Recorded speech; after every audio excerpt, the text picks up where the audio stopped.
Assalamualaikum warahmatullahi wabarakatuh. Halo semuanya, welcome back to my channel.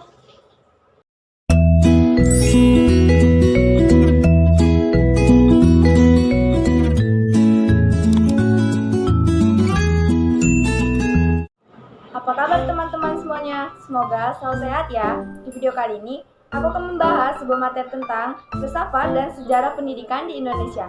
Di materi ini ada 2 poin penting loh. Langsung saja kita cek poin yang pertama. Let's check this out.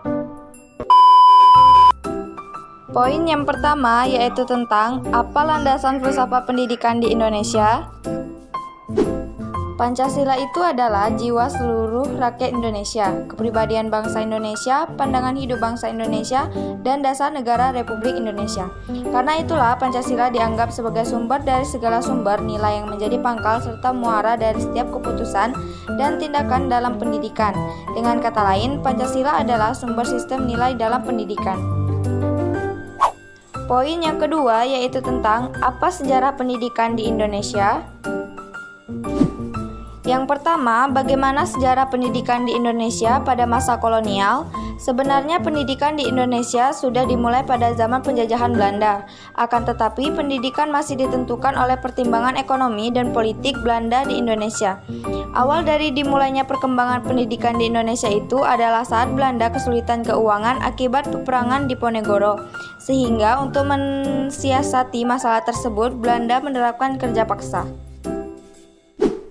Yang kedua, aliran pokok pendidikan apa yang ada di Indonesia? Aliran pendidikan yang berkembang di Indonesia sangat banyak. Tapi yang paling pokok adalah pendidikan taman siswa dan pendidikan NIS. Karena latar belakang dan kepentingan pendirian kedua aliran ini digunakan untuk semua bangsa secara umum tanpa melihat ras, suku, daerah, wilayah, keyakinan, dan keagamaan atau golongan tertentu saja, sesuai dengan pandangan hidup bangsa Indonesia. A. Apa pendidikan taman siswa itu? Pendidikan taman siswa adalah sekolah yang didirikan oleh seorang bangsawan dari Yogyakarta bernama R.M. Suwardi Suryaningrat atau biasa dikenal dengan nama Ki Hajar Dewantara.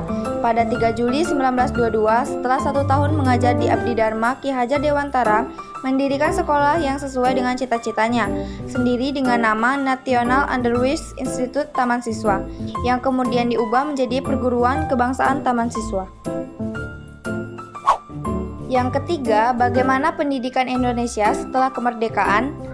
A. Apa tujuan dari kurikulum pendidikan? Tujuan pendidikan Indonesia semakin mengalami perluasan, tidak lagi semata digunakan untuk menekan jiwa patriotisme. Tujuan pendidikan dan pengajaran ialah membentuk manusia yang cukup dan warga negara yang demokratis secara bertanggung jawab tentang kesejahteraan masyarakat dan tanah air. B. Apa sistem persekolahan yang digunakan? Sebenarnya pada masa awal kemerdekaan, sistem pendidikan yang digunakan masih melanjutkan sistem yang dibuat oleh Jepang. Sistem yang dimaksud adalah pendidikan rendah, pendidikan menengah, dan pendidikan tinggi. Yang keempat, bagaimana pendidikan di Indonesia? Pendidikan di Indonesia selama PJB 1 mengalami pembangunan jangka panjang, meliputi 5 pelita, yaitu pelita 1-5 yang dimulai pada tahun 1969 sampai 1970, sehingga tahun 1993 sampai 1994. Selama kurun waktu tersebut, pendidikan Indonesia banyak mengalami kemajuan. Akan tetapi sampai berakhirnya masa pelita 5, pendidikan nasional masih dihadapkan dengan berbagai tantangan baik kuantitatif maupun kualitatif. A. Apa tujuan wajib belajar pendidikan dasar 9 tahun itu?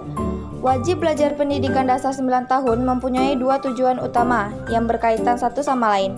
Yang pertama, meningkatkan pemerataan kesempatan untuk memperoleh pendidikan bagi setiap kelompok umur 7-15 tahun. Kedua, untuk meningkatkan mutu sumber daya manusia Indonesia sehingga mencapai SLTP. Dengan wajib belajar, maka pendidikan minimal bangsa Indonesia semula 6 tahun ditingkatkan menjadi 9 tahun.